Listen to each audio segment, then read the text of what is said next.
Ah, c'est sur ces notes que je vous dis bonjour et bienvenue dans votre émission Hit Gospel, votre escale quotidienne où on parle de l'essence même de la musique chrétienne.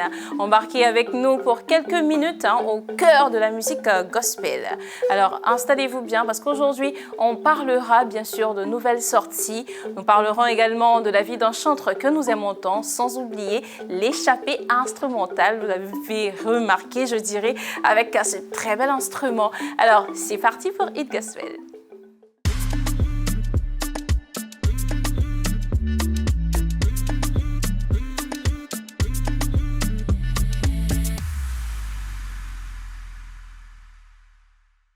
Nous parlerons de la fidélité de Dieu avec cette nouvelle sortie de la chanteuse Colombe Merveille, originaire bien sûr de la Côte d'Ivoire. Elle nous dit que l'amour de Dieu est inconditionnel et cet amour, on va dire, c'est un refuge. Et grâce à cet amour, nous sommes bénis. En conclusion, nous sommes bénis, nous sommes graciés par l'amour du Seigneur. Et son titre est intitulé « Amour fidèle ». Écoutons ensemble ce titre de Merveille Colombe.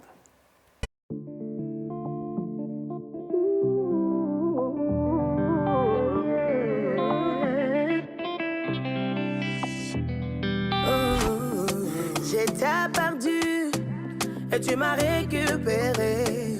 Plongé dans la honte, tu as ôté ma honte. Quel est ce Dieu qui a brisé le joug, qui me condamnait et aujourd'hui je suis libre. Avec Dieu je me sens bien, Je suis libre.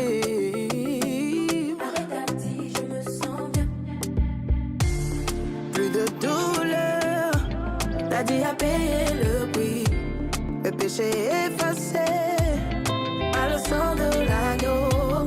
À la croix, il a tout accompli, je n'ai plus rien à craindre. Mon rédempteur est vivant, il est fidèle, il prendra soin de moi. Fidèle, tu es mon fidèle amour. Fidèle, c'est toi mon fidèle amour. Mon fidèle amour, fidèle, c'est toi mon fidèle amour. Et je chante alléluia à l'agneau sacrifié, Hosanna à celui qui est mort et est ressuscité. Alléluia, il est le rocher, son œuvre est parfaite, sa fidélité un bouclier, une cuirasse. Plus de douleur, t'as dit à payer le prix, le péché effacé par le sang de l'agneau. À la croix, il a tout accompli, je n'ai plus rien à craindre. Mon rédempteur est vivant, il est fidèle, il prendra soin de moi. Fidèle, tu es mon fidèle amour. Fidèle amour, fidèle, c'est toi mon fidèle amour. Fidèle amour, fidèle, tu es mon fidèle amour. Fidèle amour, fidèle. Bonsoir.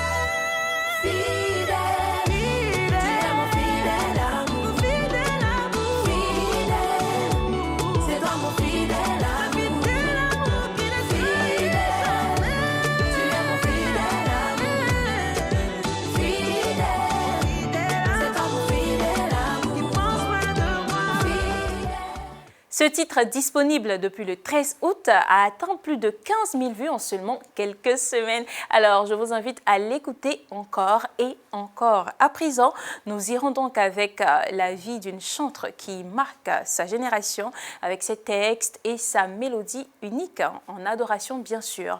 Nous irons avec le portrait de la chanteuse Naomi Akmel. Sont des lamentations pour toi, femme. As-tu oublié qu'à sa résurrection, c'est toi qui l'as vu. As-tu oublié ta position en lui? Née Undri de Billy Ndjeble Christine Naomi, connue sous le nom de la chanteuse Naomi Akmel, est mariée depuis décembre 2009 et mère de 4 enfants. Issue d'une famille chrétienne évangélique, Naomi se convertit à la foi chrétienne en 1996 alors qu'elle était en classe de 6e à l'église des Assemblées de Dieu de Dabo. En 2000, elle rejoint l'ensemble vocal de son église où son talent pour le chant commence à se distinguer. En 2002, elle se fait baptiser et devient responsable de l'ensemble vocal de son église. Cette même année, lors d'un concert animé par la chanteuse Constance, elle reçoit la confirmation de son appel en tant que chanteuse, un moment décisif où Constance lui remet le micro pour chanter avec elle. Son désir de servir le Seigneur l'amène à rejoindre le groupe Jeunesse des Églises évangéliques en mission pour Christ en 2002. Par la suite, elle sert à l'église des Assemblées de Dieu de Billetterie où elle occupe le poste de responsable adjointe du département spirituel de 2006 à 2022. Après plusieurs confirmations de son appel, Naomi Akmel décide de s'engager pleinement dans le ministère de chantre. Inspirée par le Saint-Esprit, elle compose et écrit des chants pour annoncer la bonne nouvelle de Jésus-Christ. En mars 2019, elle sort son premier maxi-single intitulé « Jésus, le dernier mot », comprenant les titres « Saint-Esprit, le dernier mot »,« Dieu l'incomparable » et « Lève les yeux ». Actuellement, Naomi Akmel travaille sur de nouveaux singles et prépare la création d'une plateforme appelée « Jeunes filles pour Christ » destinée à encourager les jeunes filles dans leur foi chrétienne.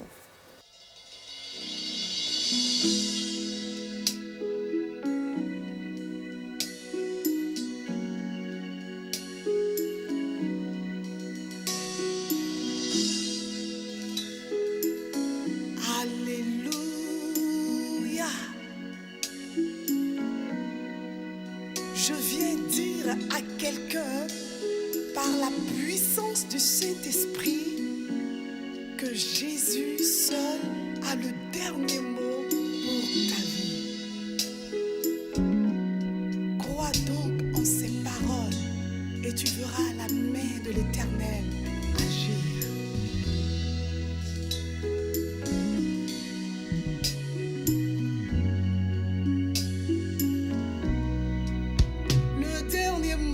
Tu as le dernier mot, le dernier mot, tu as le dernier mot, Jésus, tu as le dernier mot, toute ma confiance, je l'ai placée en toi, le dernier mot, tu as le dernier mot, le dernier mot, tu as le dernier mot, Jésus.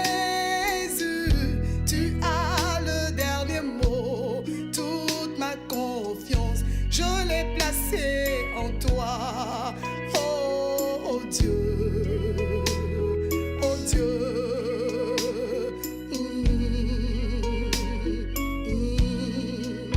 Tu vois, Seigneur, les médecins ont déclaré ce qu'ils pensaient, ce qu'ils voyaient.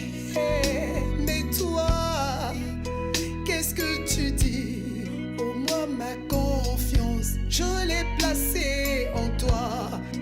Oh Dieu, oh Dieu, oh Dieu. Hey. Tu vois, Seigneur, tous ces médecins ont donné le verdict que c'est fini pour ma santé. Mais moi, ma confiance, je l'ai placée en toi, car le dernier mot, Tu as le dernier mot. le dernier mot, Tu as le dernier mot. Jésus,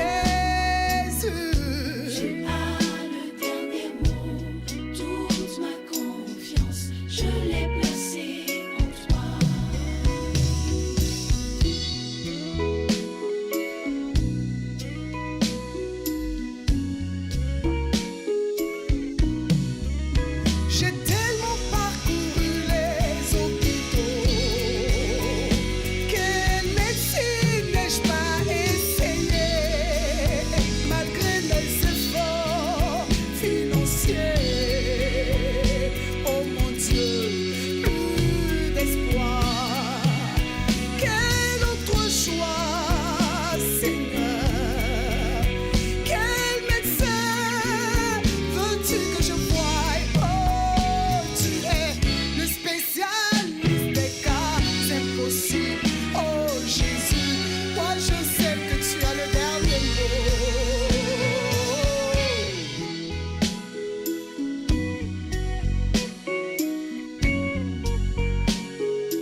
Un très beau parcours de notre chantre Akmel. À présent, nous ferons honneur à un instrument emblématique de notre pays.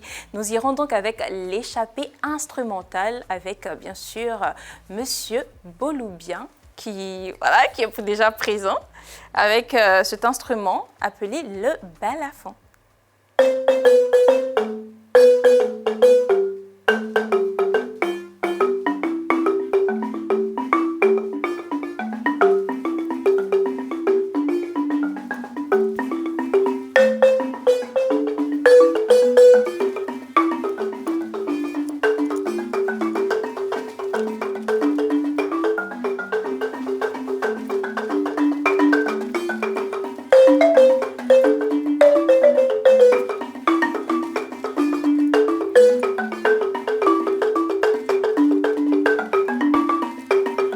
Aujourd'hui, nous avons le plaisir d'accueillir sur le plateau de Hit Gospel Monsieur Boloubeu Hervé, professeur de musique qui nous parlera bien sûr du balafon. Bonjour Monsieur Boloubeu. Bonjour. J'espère que vous allez bien. Bien, vous aussi j'espère. Dieu merci, moi je vais bien par la grâce du Seigneur. Alors avec vous, on va parler du balafon, on va parler des origines, on parlera également de ceux qui peuvent utiliser ou comment, si quelqu'un s'intéresse bien sûr à cet instrument, comment est-ce qu'on peut se former pour pouvoir utiliser ce joli instrument. Alors je vois qu'il est bien allongé, c'est quand même différent d'autres balafons que je vois souvent. Alors ça, c'est quoi sa particularité, ce balafon? Ça c'est un balafon diatonique, c'est-à-dire il est constitué de 7 notes de musique. Voilà, et ce sont les mêmes notes qui se répètent sur le long. Voilà. D'accord. Donc pour ceux qui sont courts, ils n'ont qu'une seule note. Et bon, ils ont les 7 notes, mais voilà, qui ne se répètent pas. Voilà, qui ne se répètent pas. Ah, c'est déjà bien. Mais la plupart du temps, les petits balafons, c'est juste pour les enfants, sinon... C'est ça. C'est le balafon que j'avais en question quand j'étais petite. C'est ça. Alors, déjà, on va vous laisser le temps de vous présenter avant de rentrer dans le vif du sujet du balafon. Je suis M. Boloubeu Jacques Hervé, professeur de musique au lycée moderne Indo-Djéné. Voilà, et puis balafoniste, comme je disais, à mes heures perdues. D'accord. Marié, des enfants. Marié, père de 2 enfants. Fais un coucou à ma magnifique épouse. Un coucou également à Madame Boloubeu. Hein. D'accord. Alors, on peut avoir l'histoire du balafon. Le balafon, ses origines, on tire les origines du balafon vers le XIVe siècle dans le pays mandingue. Il faut savoir que le pays mandingue, on retrouve... Le peuple mandingue se retrouve dans différents pays. Le Sénégal, le Mali, la Sierra Leone, le Burkina, etc. Donc c'est là qu'on tire les origines du balafon, et surtout en pays mandingue, dans le peuple Soso, vers le XIVe siècle. Ça c'est l'histoire, carrément, l'histoire du balafon.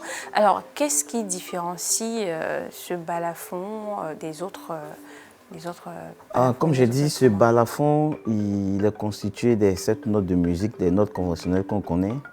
Et les autres balafons, surtout le balafon qu'on retrouve en pays, c'est nouveau, il est constitué de 5 notes.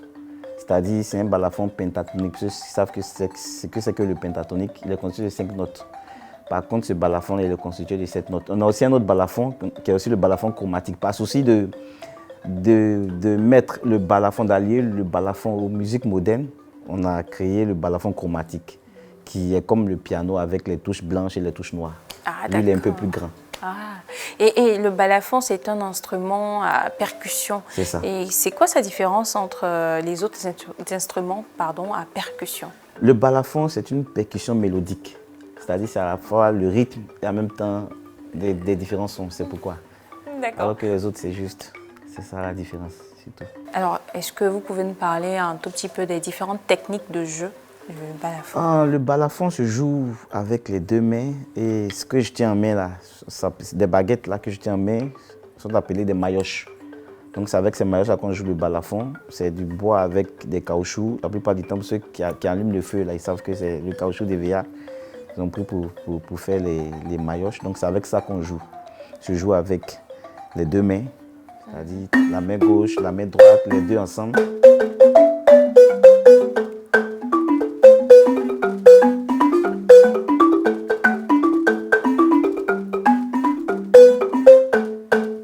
Voilà, donc Je pense que c'est un peu comme ça qu'on Non, joue. ça, je dois quand même Merci le beaucoup. reconnaître. Hein. Voilà, c'était vraiment très beau. Alors, Merci. c'est difficile à maîtriser Non, la- c'est pas la difficile. apprendre. Comme tout instrument, ce n'est pas difficile. C'est juste la volonté. La Si volonté. tu as la volonté et puis si tu as l'instrument, je pense que l'apprentissage se fera très vite. D'accord, je pense que je vais avoir cette volonté pour réapprendre le balafon. Comme j'ai dit, j'avais un tout petit balafon quand C'est j'étais ça. petite. Bon, Je pense que je le vais pas dire qu'on savait balafon jouer. va grandir aussi avec vous. D'accord. Alors, quel conseil vous pouvez donner aujourd'hui à quelqu'un qui aimerait, bien sûr, apprendre à jouer du balafon? Ah, la première des choses, c'est de chercher à acquérir un balafon. Voilà, chercher à acquérir un balafon et puis ensuite se rapprocher des professionnels. Il y a des enseignants à l'INSAC ou dans la ville. Il y a des familles de balafonistes, les Keita qu'on retrouve à Tekoubé et à Djamé, qui vont vous apprendre. Avant, le balafon était sacré, était destiné à une caste de personnes. Mais maintenant, ça a été désacralisé en griffe et tout le monde peut jouer, y compris les femmes, les hommes, tout le monde en joue. Quand vous parlez de sacré, ça me donne envie d'avoir un peu plus d'informations Bon, sur comme les véritables origines, qui était destiné à jouer au balafon, comment ça se faisait, à quel moment est-ce qu'on joue du balafon ou on joue le du balafon, à la différence de la kora qui accompagne plus le griot, c'est-à-dire les moments souvent plus sonalels, plus tristes, le balafon est joué lors des cérémonies de réjouissance, lors des baptêmes de mariage. Il est plus pour les cérémonies festives. Voilà, donc le balafon, c'est tout ce qui est joyeux. On voit le balafon. D'accord. Donc, comme vous l'avez dit avant, c'était pour une certaine caste. C'est ça. D'accord. Il y avait des groupes qui étaient destinés spécialement à jouer. Il y a des familles de balafonistes. Voilà. Quand tu partes au nord, ça existe encore. Il y a des familles de balafonistes qui sont destinées à jouer. Donc, l'apprentissage se fait de père en fils et ainsi de suite. D'accord. Ah, je sens que j'avais des origines balafoniques. C'est vrai que je ne sais pas s'il nous faut, mais bon, on ne sait jamais. On ne sait jamais. Alors, d'accord, on va vous laisser jouer une petite note. Hein. Vous allez partager avec nous quelques notes. Et puis, Il n'y a pas de problème. voilà.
Ah non, non, non, non, c'était une très belle composition. Non, c'était vraiment magnifique. Alors, le balafon, en général, semble avoir une histoire particulière, très importante d'ailleurs. Est-ce que, ou je dirais, comment voyez-vous le lendemain du balafon avec l'avènement du piano et tout?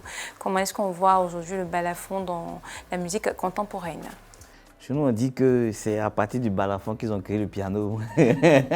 C'est à partir de nos origines qu'ils ont créé le piano. Mais je peux dire que le balafon a un bel avenir, un très bel avenir, surtout avec l'avènement du balafon chromatique, comme j'ai dit, qui s'intègre facilement à un orchestre, qui peut jouer dans toutes les tonalités pour ceux qui sont musiciens, peut jouer facilement dans toutes les tonalités. Et puis bon, je pense que le balafon a un très très bel avenir. Je pense qu'au sein, pour ne pas faire de publicité, au sein de l'école des arts, il y a un excellent professeur, M. Koné, qui enseigne le balafon et qui fait des merveilles. On essaie à notre niveau aussi de partager ça aux plus jeunes. Et il y a de très bons balafonistes et le balafon a un très bel avenir. C'est déjà une très belle information et nous sommes contents d'avoir cet instrument-là. Et comme vous me l'avez dit juste avant, on ne retrouve pas le balafon qu'en Afrique de l'Ouest. On le retrouve un peu partout. Donc tout le monde a la possibilité d'apprendre à jouer le balafon. C'est juste la sonorité ou les notes qui changent. Voilà. Alors c'est ici qu'on va terminer cette émission. Je vous dis merci d'être venu. Merci d'avoir partagé avec nous votre savoir avec ce très bel instrument.